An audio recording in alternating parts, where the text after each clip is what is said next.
नमस्कार. 2026 मध्ये ज्येष्ठ अधिक महिना म्हणजेच पुरुषोत्तम मास, मलमास आणि बोलीभाषेत सांगायचं झालं तर धोंड्याचा महिना येत आहे. अधिक मास असल्यामुळे हे वर्ष 13 महिन्यांचे असेल. हा काळ धार्मिक आणि आध्यात्मिक दृष्टिकोनातून फारच महत्त्वाचा मानला जातो.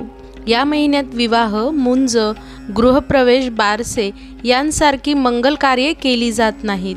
मात्र पूजापाठ, व्रतवैकल्य, जप-तप आणि दानधर्म करणे अत्यंत शुभ मानले जाते.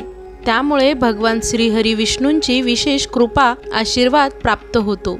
चला तर अधिक मास का लागतो, यावर्षी अधिक मास कधीपासून सुरू होत आहे आणि अधिक मासाला पुरुषोत्तम मास असे का म्हणतात, याची सविस्तर माहिती जाणून घेऊया.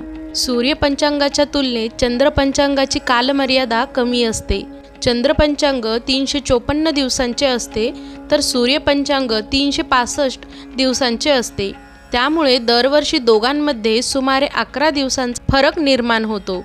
ज्योतिषशास्त्राच्या गणनेनुसार दर 32 महिने आणि 11 दिवसांनी हा फरक जवळपास 1 महिन्या एवढा होतो. हा वेळेचा ताळमेळ साधण्यासाठी पंचांगात एक अतिरिक्त महिना जोडला जातो. हाच महिना अधिक मास किंवा मलमास म्हणून ओळखला जातो. पंचांगानुसार सन 2026 मध्ये अधिक मास लागल्यामुळे अनेक बदल घडून येतील. त्यामुळे हिंदूंचे नवे वर्ष 12 ऐवजी 13 महिन्यांचे होईल. नववर्षात अधिक मासाची सुरुवात 17 मे 2026 रोजी होईल आणि 15 जून 2026 रोजी समारोप होईल. याचा अर्थ असा होतो की 2026 मध्ये 2 ज्येष्ठ महिने असणार आहेत. एक असेल नियमित येणार तर दुसरा असेल अतिरिक्त ज्येष्ठ.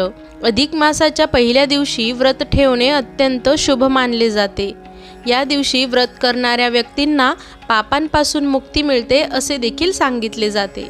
अधिक महिना 33 दिवसांचा असतो आणि या कालावधीत सूर्यदेव कोणत्याही नवीन राशीत प्रवेश करत नाहीत. ते एका जागी थांबून राहतात.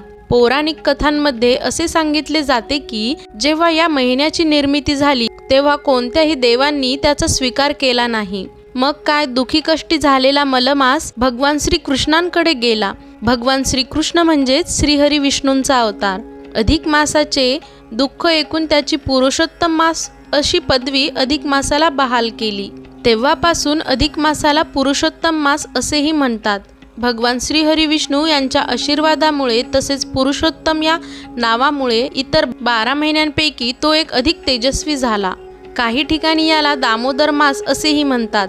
म्हणून तर अधिक मासात जे काही व्रत केले जाते त्यात भगवान विष्णू आणि श्रीकृष्ण यांची उपासना केली जाते.